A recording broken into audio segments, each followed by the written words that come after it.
Okay, so welcome to the solution set for the review for test 2. Hopefully you're preparing well for the test, and so I wanted to walk you through how these problems need to be solved. I will say that the best way to study for this test is to take this review as you would a test. Give yourself the formula sheet, give yourself your own formula sheet. Don't use your notes, don't use your textbook or any other help. See what you would do if this were your test. This would work really then to show you what you do know and what you don't know, so that you can use your time efficiently and focus on those concepts that you don't know. So hopefully if you're listening to this, you already have the solutions in front of you and you are just checking your work. Studies show us that if you are listening to this as you do your work, you will not do well on the test because you don't really know the material yet. So just a heads up about making sure you're prepared for the test. So let's begin.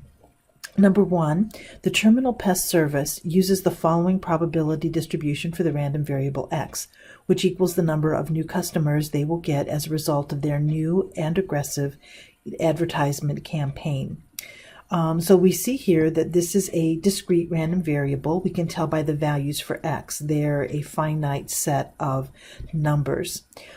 Since we have the probabilities displayed, we know that we're going to be using this table to analyze the situation. The first thing that we are asked to do is to give 2 reasons to explain why this is a valid probability distribution. Well, the 2 reasons that we learned in class have to do with the probability column. So the first thing that most people remember is that the sum of those probabilities, and I'm just writing down what that symbol stands for, has to equal exactly 1. So if we add these together, 0.3 plus 0.2 is 0.5, plus 0.15 is 0.45, plus 0.25 would be 0.90, plus 0.10 would give us 1.00 if we add those all together. Now the second characteristic is one that seems to be the most forgotten. In addition to the sum having to equal 1, each of the probabilities has to be a probability. So what does that mean? Well, we learned back in chapter 4 that all probabilities are numbers that are between 0 and 1 inclusive. So if you look down, 0.3 is in this interval, 0.2, 0.15, 0.25, 0.10. They're all in the interval between 0 to 1. So we do have a valid probability distribution. What is the probability that there will be at most 1,000 new customers? Well, at most means 1,000 or less. So it looks like we're talking about these outcomes right here. 500 is at most 1,000, 750 is at most 1,000, 1,000 is at most 1,000. 1,500 is not at most 1,000, it's more than 1,000. So since I want these three categories together, I need to add the corresponding probabilities here. So 0.3 plus 0.2 plus 0.15 is going to give me 0.65. What is the probability that there will be more than 750 new customers? Well, more than 750 new customers says that we do not include 750, we just want more than. So we're talking about these categories right here. And so of course we'll have to add their corresponding probabilities. So 0.15 plus 0.25 plus 0.10. And that of course is going to give us 0.50. Part D, what is the probability that the number of new customers will be less than or equal to 1,500? So again, we go to our table to analyze the situation, and we want less than or equal to 1,500. So less than or equal to 1,500 will be these 4 categories right here. Now, I could do the same thing I've been doing. I could add these 4 probabilities, but there's an easier way to do this. The only thing I'm leaving out is this 2,500, and I know that the total has to be 1.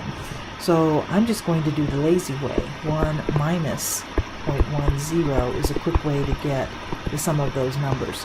Now if you added them all up together, that would also be correct. There are just a couple of ways to do this particular problem. And I I wanted to review the rule of complements with you. Finally, what is the expected value or the expected number of new customers from the advertising campaign? Well, in order to find that, we have to use our calculator to help us. So we're going to put the values for X. Sorry, let me move this up a little bit. We're going to put the values for X in L1, and we're going to put the values for P of X in L2. So I'm going to come over to my calculator and clear out my lists.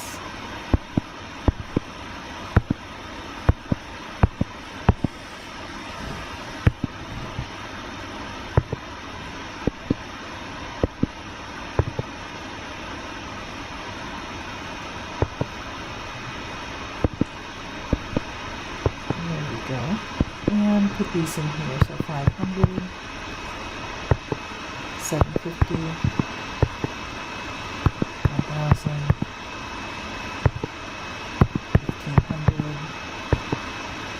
2,500, and then I'll do the same for the probabilities.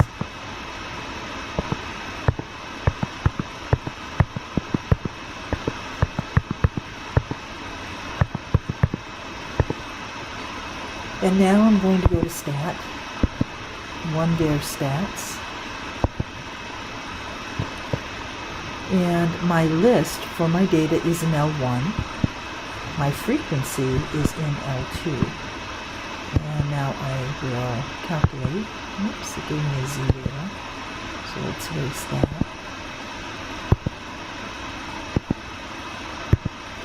And now I'm going to go to Calculate. So if you have your calculator, if you don't have the Stat Wizard, remember when you select One-Bear Stats, you will be given the command with an open parenthesis, second 1, comma, second 2, then enter. Will get you the same information. So my expected value is another name for my mean, X bar. And for some reason that doesn't look right. Let me see what I've got in my stats. I've got a couple of typos here. 500, 750. I'm sorry, this is a new emulator that I'm using, and it seems to want to misbehave a little here. It's a little more sensitive than I'm used to. There we go. Now I've got the right values. So let me do second mode, and let me execute that command again.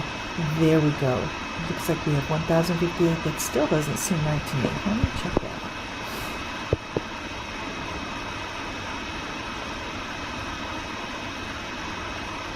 Oh, there's some comments here too.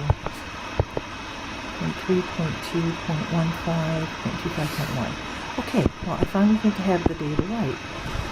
So, actually what's happening is, there we go. What's happening is actually probably a good teaching tool. On the test, take a few minutes to check your work. Make sure that when you type these values in, you're typing them in correctly. I may have some issues as we go through this demo, because like I said, I'm using a new emulator. It seems to be a little more sensitive than I'm used to. But I just have to work through with it. So let me write you a reminder here as to how to get that. And this is an interpretation for the sample mean X bar. Alright, we learned about something else back in Chapter 5, another discrete random variable. Of all registered automobiles in Colorado, 8% failed the state emissions test, and 12 automobiles are selected at random to undergo an emissions test. And the first question is this a binomial random variable? If it is, we need to explain why. If it isn't, we need to explain why not, giving at least 3 reasons. So recall the characteristics of the binomial distribution. First of all, there are 2 outcomes.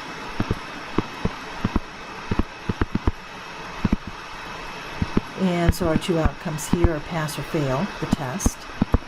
So that one's condition is met. The second condition has to be that there are a finite number of trials, and we call that n. course, we should be able to identify what that is in our problem, and it looks like we're going to test 12 automobiles, so n is equal to 12. The third condition is that there is a constant probability of success. We call that P.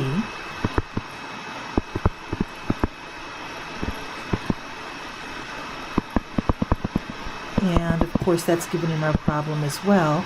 8% fail. And we're going to be talking about failing the test, so actually a success is to fail here. The fourth condition is that the trials are independent.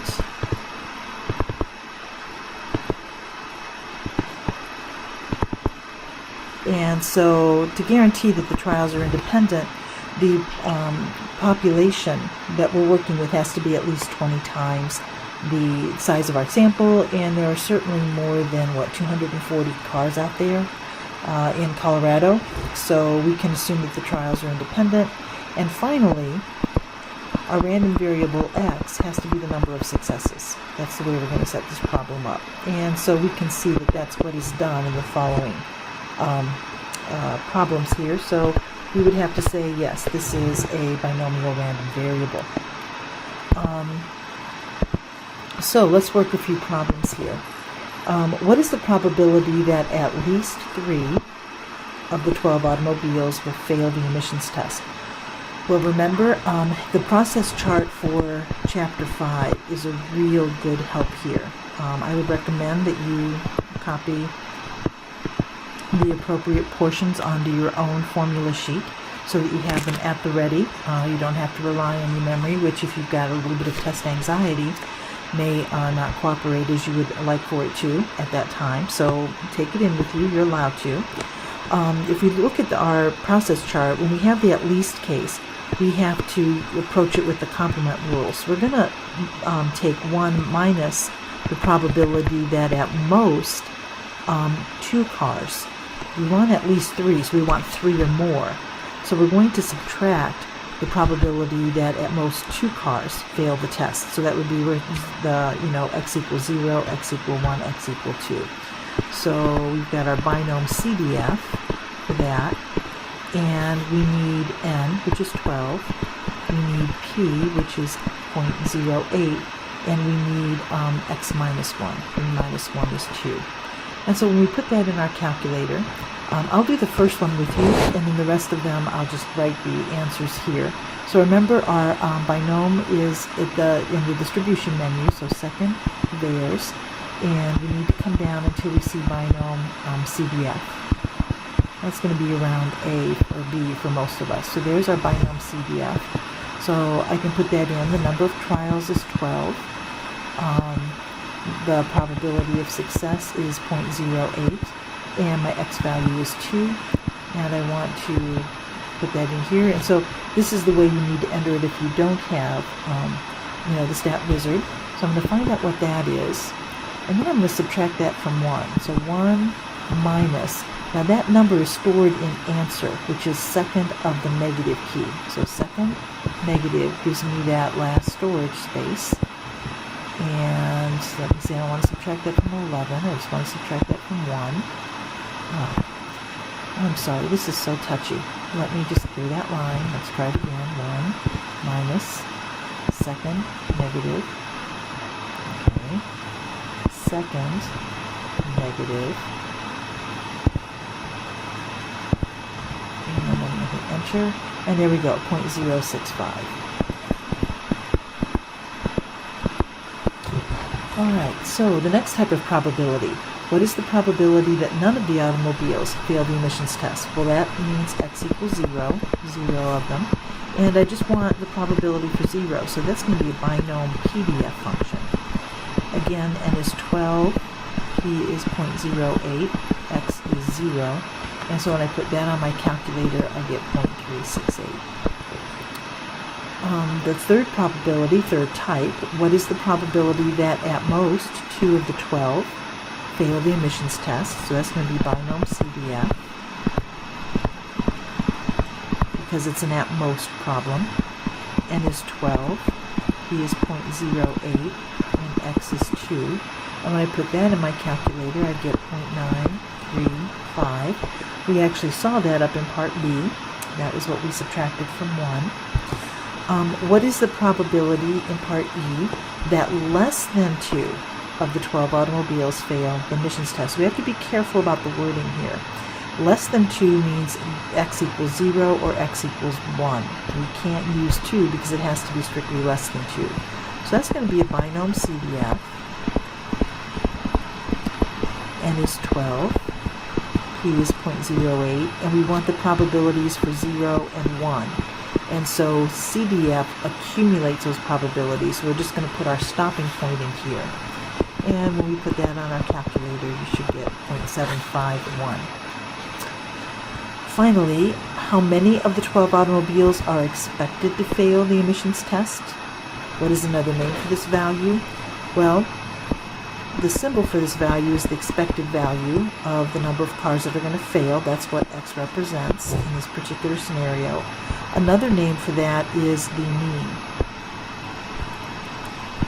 And we have a simple formula for that. It's N times P. And so N is 12, P is 0.08. And when we take 12 times 0.08, we get 0.96. And finally, what is the standard deviation for the number of automobiles that fail the emissions test? Well, the formula for the standard deviation is N times P times 1 minus P. Again, these are formulas that are on your formula card.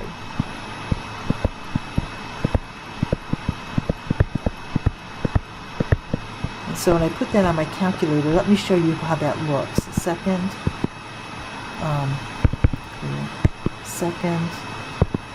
there we go. I want 12. I'm going to use my multiplication symbol. And then I can use my bracket, or my parenthesis, 1 minus 0.08, and then close it.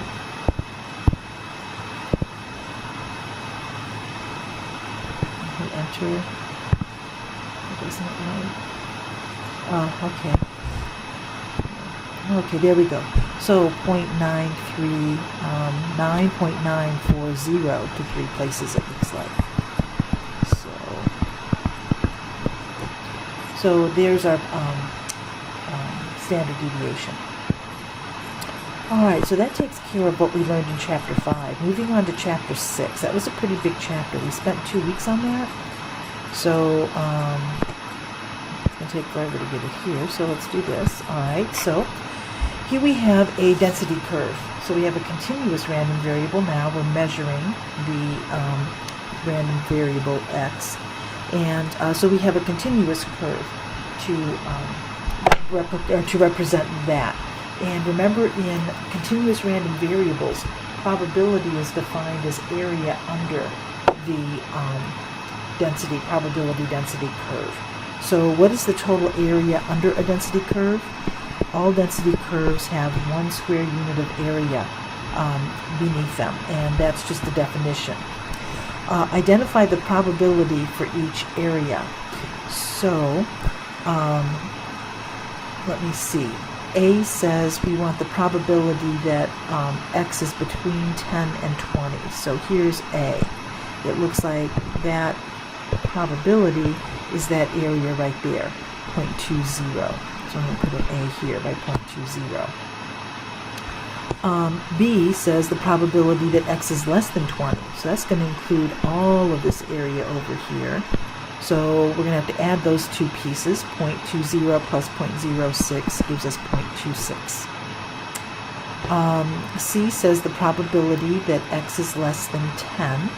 So we're just talking about this first chunk of area right here. Looks like that's 0.06. And finally, the probability that x is greater than 20. So this one right now is unknown, but we do know that the total area under the curve is 1. We just identified that. Minus the 0.26, which are the pieces we don't want, will give us what's left. And so it looks like D goes with 0.74. You need to know the standard, the normal distribution. That's the very first normal distribution that we talked about. So just to review, The total area under the standard normal curve is 1. The mean for the standard normal curve is 0. The standard deviation for this standard normal curve is also 1. We need to find the area under the standard curve to the left of 0.7. So when we want area, we know that that's normal CDF. And we know that we need, LUMS, if you don't have the stat wizard, to help you remember the parameters or the values that it needs. It needs the lower bound, the upper bound, the mean, and the standard deviation. So little pictures often help. The standard normal curve is centered at 0. Negative 0.07 is going to be over here somewhere. And we want the area to the left. And so that's this area that I'm shading in. And that's going to be negative 0.7. Got that? Got that 0 in the wrong place. Let me try that again.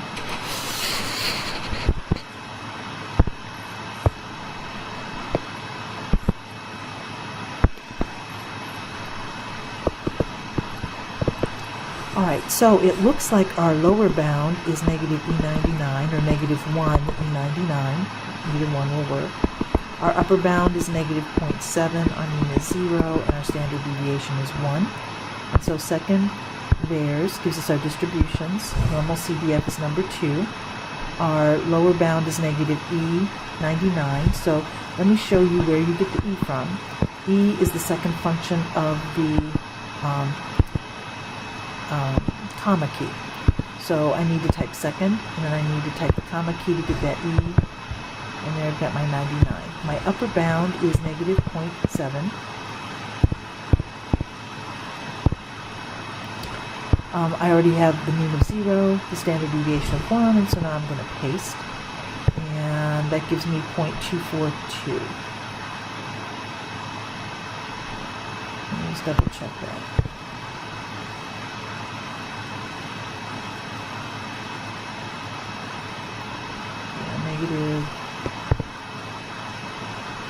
Positive 2.42.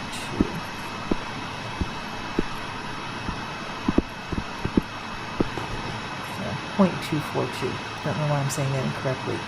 Total area is 1, so all these probabilities have to be less than 1. Alright, we need to find the area under the standard normal curve to the right of 1.24. So here we had a left tail area in the problem we just did. A right tail area means that our lower bound is going to be the value.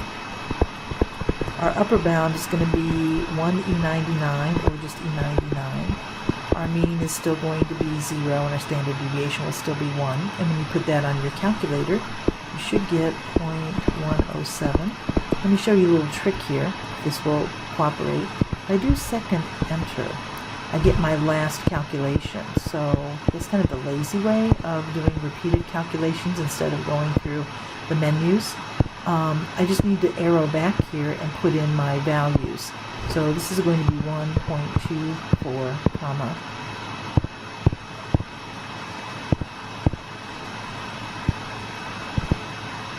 And then I'm going to put in my E99. And now when I hit enter, I get my 0.107.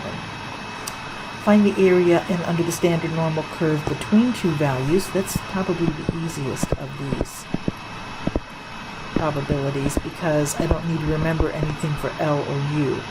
The area is going to begin at 1.17. It's going to end at 2.74. The mean will be 0.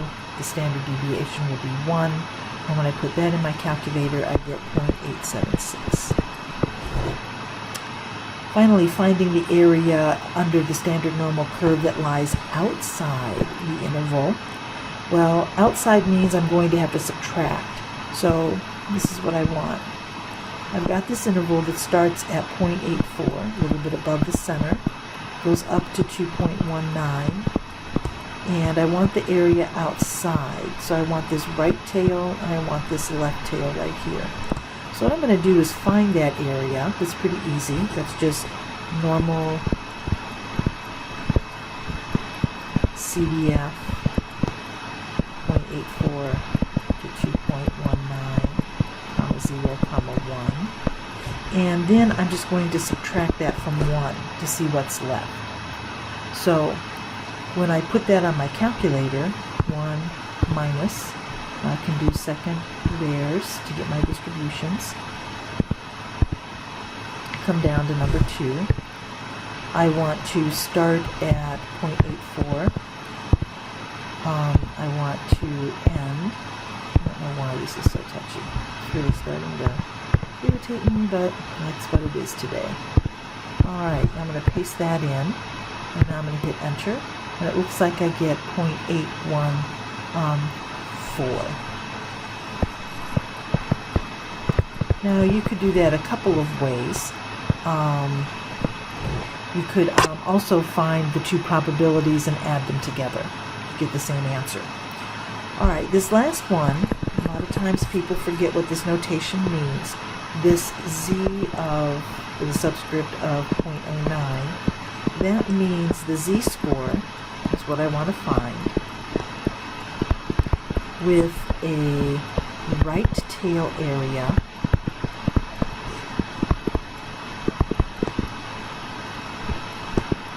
of whatever that subscript is. So of course, if I want to find a z-score, I'm going to have to use the inverse norm function. But remember, with inverse norm, I taught you inverse norm has lambs associated with it. So the LA stands for the left area. So I'm going to have to take 1 minus 0.09 to find out what the left area is. If 0.09 is the right area, if I want this area, it's just going to be what's left. And of course there's 1 unit of area under the curve, so 1 minus what I don't want will give me what I do want. And of course I've got 0 and 1 for my mean and standard deviation for the MS part. So second rares, number 3 is my inverse norm. My left area is 1 minus 0.09. And of course my mean is 0, my standard deviation is 1, I paste it, I press enter, and 1.34 is the value that I'm looking for. Alright, that takes care of the standard normal curve. We've learned about the non-standard normal curve in Unit 6, so we're going to take a look at that. So the distance traveled on a domestic summer vacation is normally distributed with a mean of 510 miles and a standard deviation of 160 miles. Use this information to answer the following questions. Show all work, round to the nearest thousand. So what type of random variable is this? Well, we're measuring distance, so that's going to be continuous. What is the probability that the randomly selected person will travel between 300 and 450 miles on summer vacation? So we're told that these measurements are normally distributed, so we're going to use the normal CDF because we want a probability. And this is going to be lower limit of 300, upper limit of 450. The problem said the mean was 510 miles and the standard deviation is 160 miles. So when we put that in the calculator, we get 0.259. Now, I don't need to show you how to do that. I showed you how to do that with the standard normal curve, so you just put in these different values. What is the probability that a randomly selected person travels less than 500 miles? Draw yourself the picture, if it's helpful, or at least visualize it. Less than is going to be a left tail area. So we've got less than 500, so here's our 500, a little bit below the center, since our mean is 510. That's my area right there. It's a left tail area. So I know that I've got to use normal CDF because I want to find a probability. A left tail area always has a lower bound of negative E99 or negative 1 E99. My upper bound is 500. My mean is 510 and my standard deviation is 160. So when I put that into my calculator, I'm going to get 0.475. I want to find the first quartile for the distance traveled on a domestic summer vacation. So we're pulling out some previously learned material. The first quartile is that value that is greater than or equal to 1/4 of the data. So this left tail area is 0.25. So the first quartile being a value of x, a value, a distance traveled, we're going to have to use inverse norm to find that. And of course our left area is 0.25 because we want the first quartile. The mean is 510 and the standard deviation is 160. And so when I put that in my calculator, I get 402. So 402 is equal to my first quartile. You should also be able to find percentiles under the normal curve. So find the 13th percentile for the distance traveled. I'm going to pull a different color of pen here, and I'm going to use the same curve. So I want you to see relationship. The 13th percentile is going to be a little bit smaller than the first quartile. Why? Because 13% is less than 25%. And again, percentiles, the 13th percentile is that value that is greater than or equal to 13% of the data. So again, since I want the number of miles traveled here, I'm going to use inverse norm, but my left tail area is going to be equal to the percentile, 0.13. The mean is still 510, the standard deviation is 160, and so when I put that into my calculator, I get 330 miles. And so that's less than the first quartile, which is what we were expecting. We also learned about the central limit theorem for sampling distributions for two of them. We're going to look at the central limit theorem for the sample means first. So what is the probability that the sample mean distance, so here's my clue, it's a little subtle here, traveled for a random sample of 64 people. I'm also going to be given some information, some extra information here. Taking a domestic vacation this summer is more than 515 miles. So of course more than is going to be a right tail area. So we've got our curve. And so we're more than 515 miles, a little bit above center, and more than is going to be this right tail area. And so I can tell you why that curve looks a little different than the red curves I drew here in a minute. We want probability, so that's normal CVF. My lower bound is going to be 515. My upper bound is going to be E99 or 1E99. The sampling distribution for sample means has a mean that's equal to the population mean. So we've got a lot of means going on there. My mean for this distribution is 510. However, my standard deviation, when I'm talking about the distribution of sample means, the distribution is not as varied. It's a much less varied distribution, and the central limit theorem told us that the standard error, that's the standard deviation for the sample means, is the standard deviation of the population divided by the square root of my sample size.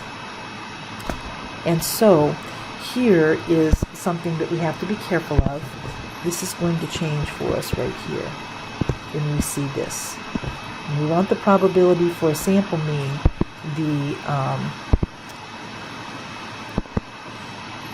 let me get my pen back here. I'll do that highlight. When we want the probability of the sample mean, the standard deviation for our calculation changes. And that's actually going to be 0.401. Now the next question says, is it more or less likely to randomly select one person who will travel more than 515 miles on their domestic summer vacation? We need to calculate this probability, so let's do that. So now, since we're only selecting one person, we're back at just a non-standard normal distribution problem. So we've got more than 515 miles, the mean is 510, and since we're only talking about randomly selecting one person, our standard deviation goes back to the original value given. So when I put this in my calculator, I get 0.488, which is greater than 0.401, and so it is more likely that one single person will travel more than 515 miles on their domestic summer vacation. Now, we also learned about another distribution here, the central limit, or another sampling distribution, the sampling distribution for sample proportions, and we also had a central limit theorem for it that I want to review with you. So, for a particular diamond, 71% of all diamonds fail to qualify as gemstone grade. A random sample of 112 diamonds is analyzed. Find the probability that more than 81% of the sampled diamonds fail to qualify as gemstone grade.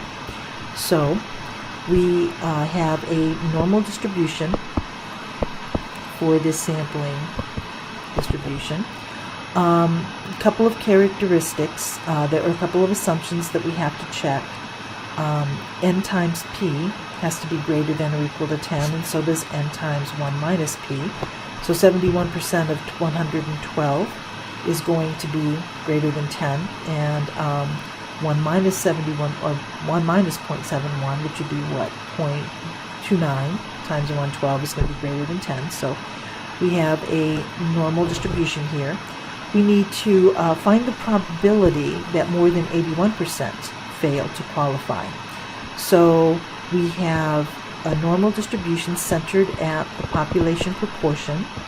So 0.81 is going to be up here, and more than 0.81 is going to be that right tail area. We need to find our mean, which I already told you.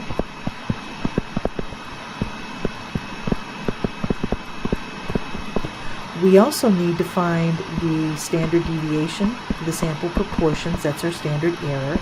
The formula for that is the square root of p times 1 minus p divided by n.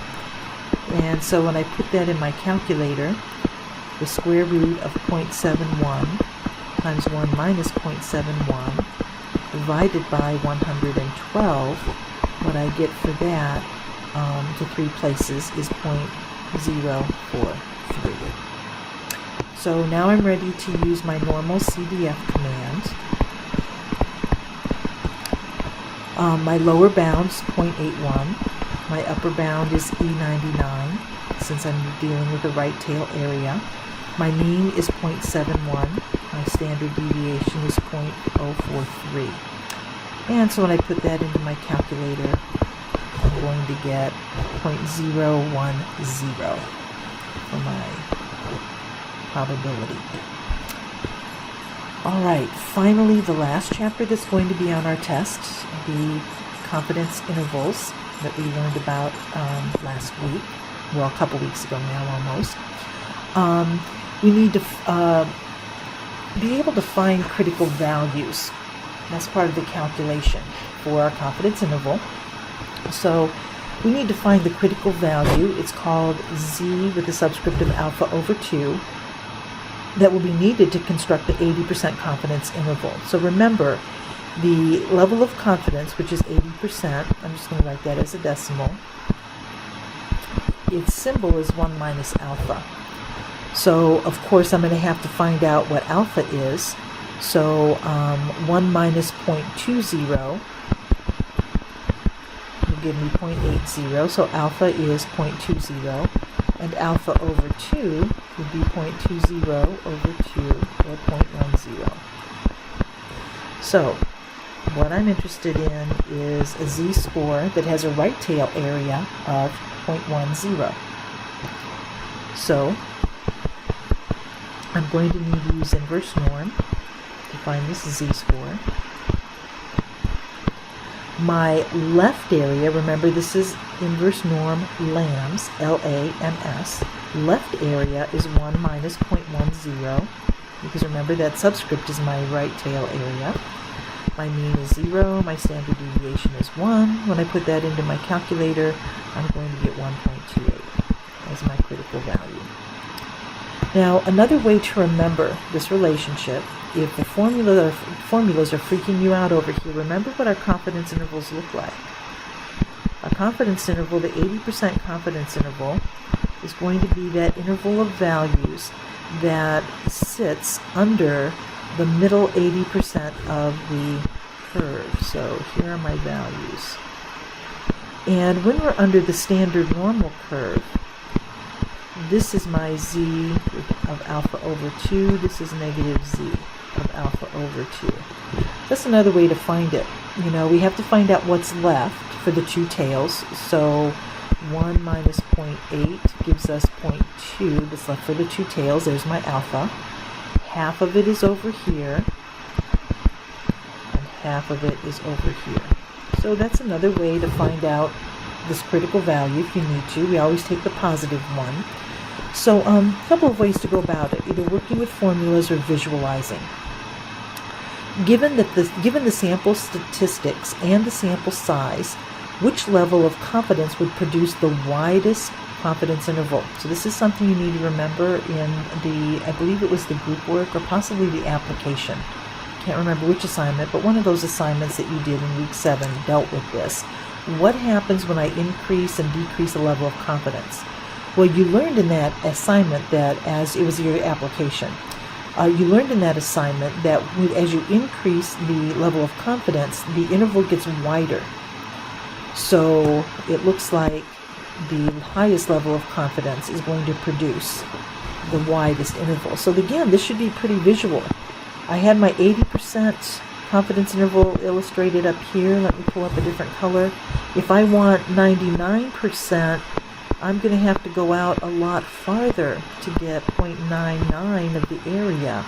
So this 99% is going to be my very widest interval. So again, a lot of these concepts are very visual if you know your standard normal distribution.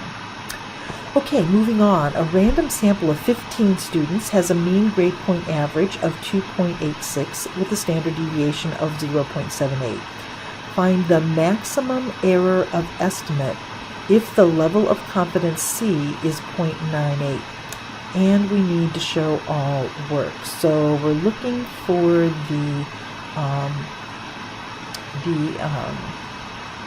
margin of error here. That's what we're looking for, the maximum error of estimate. So that's our margin of error. So the quick way to do this would be to use the calculator. So we have a sample standard deviation of 0.78. That tells us that we have to use t-interval. So I could go to my calculator, go to stat, go over to tests, and come down here to number 8 and choose my t-interval. I have statistics that I was given to work with. The sample mean that I was given in the problem is 2.86. My sample standard deviation, 0.78. The number in my sample, I have 15 students. The level, confidence level, is 0.98, and I'm ready to calculate. So it looks like my interval is 2.3314 to 3.3886. So what I want to do, I'm just going to round that to 3 places. So it looks like I'm going to have what, 2.331 to 3.389. So I can find the width of the interval by subtracting the upper bound. I'm sorry, taking the upper bound and subtracting the lower bound.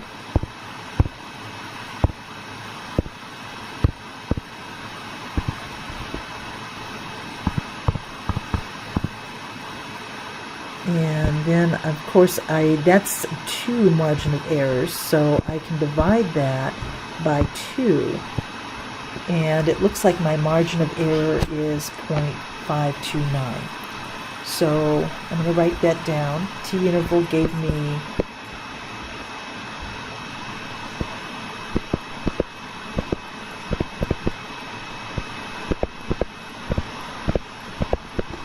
so I'm going to find the width.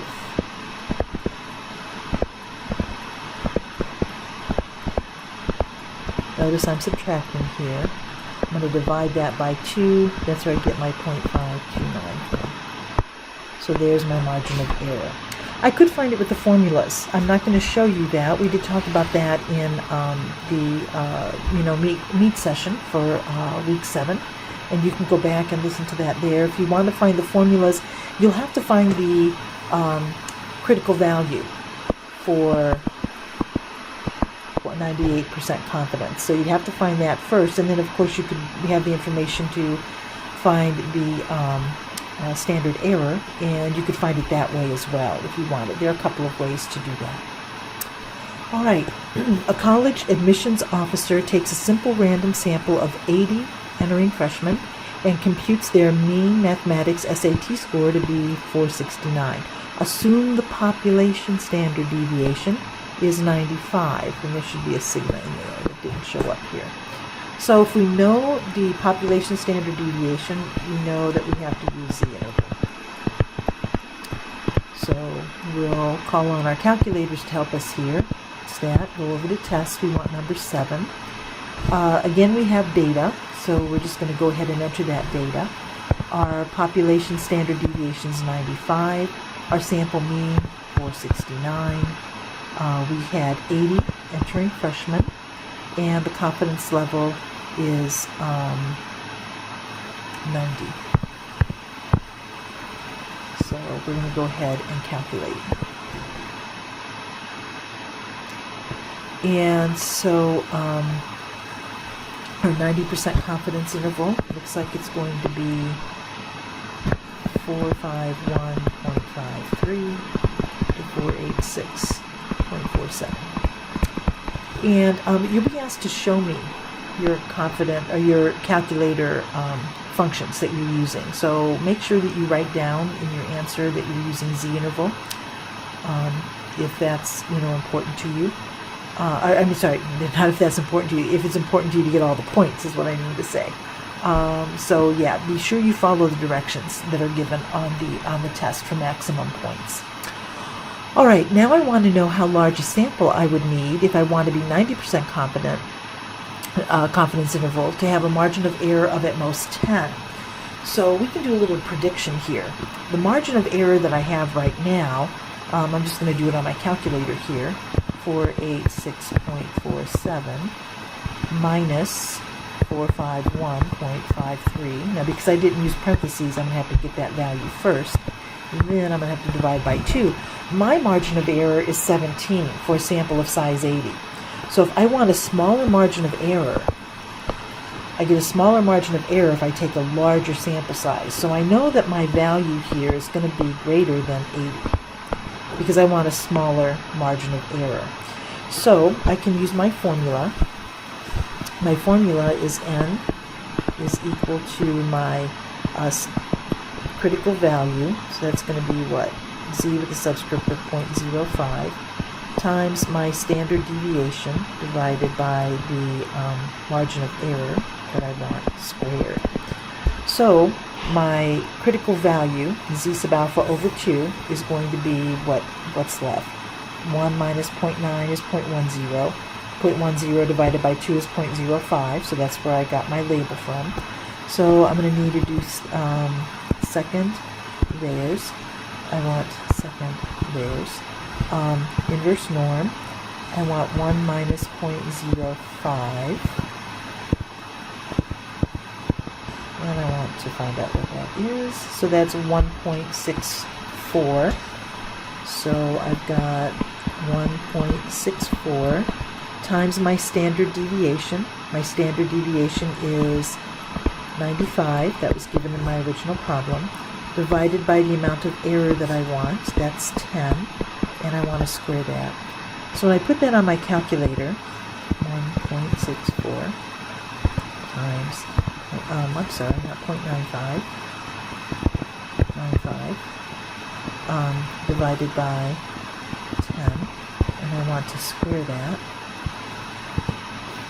I get 242.7. Remember, we always take it up to the next integer, so I'm going to need to sample 243 incoming freshmen, and it really matches my prediction. I feel good about that answer because it's more than 80. All right, 6 measurements were made of magnesium ion concentrate in parts per million, ppm, in the city's municipal water supply. With the following results, it is reasonable to assume that the population is approximately normal. That's because my sample size is less than 30. I want to make sure I've met all of my assumptions. I need to construct a 95% confidence interval estimate of the mean concentration magnesium ion concentrate. So of course we have no value for sigma, so this is going to be a t-interval problem. I have some data here, so I'm going to use it. I'm going to put the data in list 1. And so I've got 138, 177,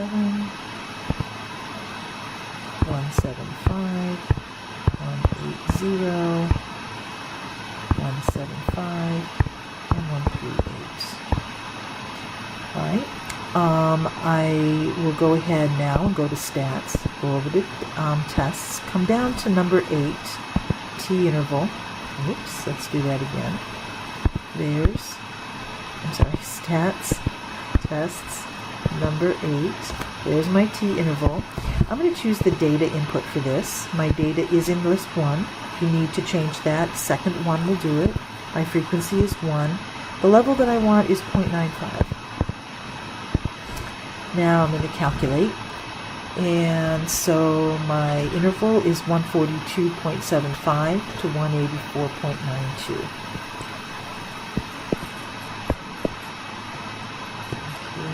Let me see here. Don't know what my computer is doing. Alright, there we go. My computer is not in a good mood today, and I have to admit it's kind of getting me into not such a good mood right now. So let's see, we're almost done.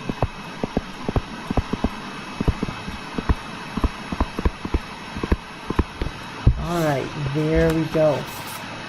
Okay, coming up on the end of our review, a researcher wants to construct a 98% confidence interval for the proportion of elementary school students in Seward County who receive reduced price school lunches. A statewide survey indicates that the proportion is 0.45. Using this estimate, what sample size is needed so that the confidence interval will have a margin of error of 0.08? So again, my formula, it's on your formula sheet.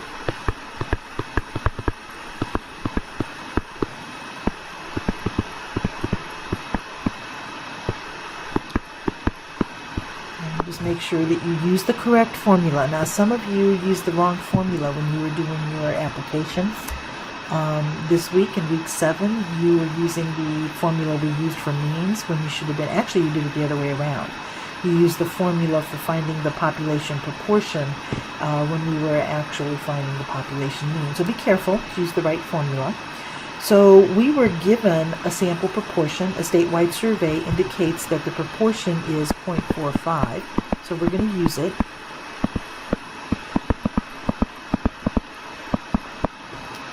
And if we don't have it, then of course we use 0.25 here instead of the p-hat times 1 minus p-hat if we don't have a preliminary estimate or a sample proportion. The critical value is 2.33. We've done several of those already. So you would just have to find 1 minus 0.98, 0.02 is left for both tails, divided by 2, 0.01. So you need to find z-score with 0.01 as its right tail area. So that's where I'm getting my 2.33. Divided by the margin of error was given as 0.08 in the problem, right here. And I'm going to square that. So when I put all of that on my calculator, looks like I get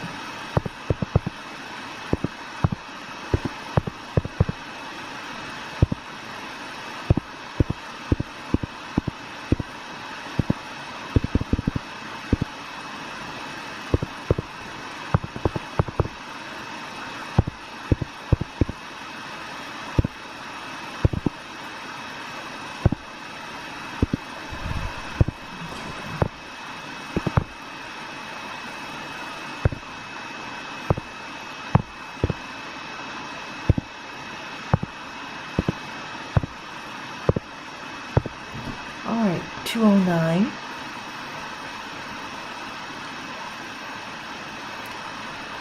Uh,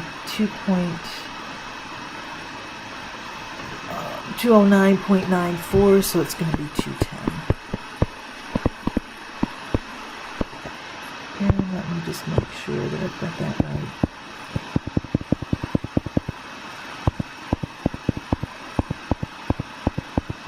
This is such a touchy emulator. I just want to make sure that I have it. Yeah, that's good. All right. So, the 90% confidence interval for the gas mileage for the Acura ILX is 31 miles per gallon to 35 miles per gallon. What is the point estimate for the mean gas mileage of all Acura ILXs? What is the margin of error? So remember, the point estimate is the midpoint of the formula. The formula that we use here is the point estimate. In this case, it's going to be X bar plus or minus my margin of error. So the midpoint I can find by adding my two endpoints. It's taking the average, so to speak, and dividing by 2. So that's going to give me 66 divided by 2, which 33 is going to be my point estimate. It's the middle of the interval. Of course, the margin of error, we've done that before. Take the width of the interval and divide by 2. So it looks like 4 divided by 2 is 2. And so there's my margin of error. Make sure you know your symbols. We do make sure that you're good with those. So given the situation, you should be able to identify some things. According to a recent national survey, the mean height of adult men in the United States is 69.7 inches with a standard deviation of 3 inches. A sociologist believes that taller men may be more likely to be promoted to positions of leadership because they look like leaders, I guess. So she claims that the mean height of male business executives is higher than the mean height of the entire male population. She selects a random sample of 100 male business executives and measures their heights and finds that the mean height of the executives in the sample is 70.1 and the standard deviation is 2.5 inches. Use correct symbols in your answers. So what is the population mean? Well, that's mu. And the problem says that the population mean height, the height for all adult men, is 69.7 inches. The population standard deviation is sigma, and the survey indicated that the standard deviation for the population is 3. Our sample mean, X bar, well, we had 100 men, and they were leaders in leadership positions. They had a mean height of 70.1 inches. The sample standard deviation for that group of 100 was 2.5 inches, and the sample size was 100. So here are all of my symbols along with their values in this scenario. When samples of 100 are selected from this population, what is the mean of the sampling distribution of sample means? Well, the mean of the sample means is the same as the mean of the population, so 69.7. And when the samples of 100 are selected from this population, what is the standard deviation of the sampling distribution of sample means? So the standard deviation of the sample means is the standard deviation of the population divided by the square root of the sample size, or 3/10. All right, so a comprehensive review preparing you for test 2. Hopefully you found it helpful. Make sure you make your formula sheet so that it will help maximize your performance on the test. Study well, and I wish you the best of luck.